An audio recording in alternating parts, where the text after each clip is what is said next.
Bakit pinapabayaan ka ng Diyos sa mag-isa? Kasi alam niya kaya mo. Kasi alam niya malakas ka. Kasi alam niya sa iyong kakayahan magtatagumpay ka. Huwag kang mag-alala. Kahit na nahihirapan ka, nasasaktan ka, napapagod ka sa buhay, hindi ka papabayaan na mag-isa ng Diyos kung hindi naniniwala ang Diyos sa iyong kakayahan.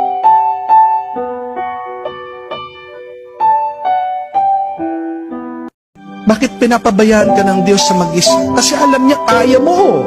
Kasi alam niya malakas ka. Kasi alam niya sa iyong kakayahan magtatagumpay ka. Huwag kang mag-alala.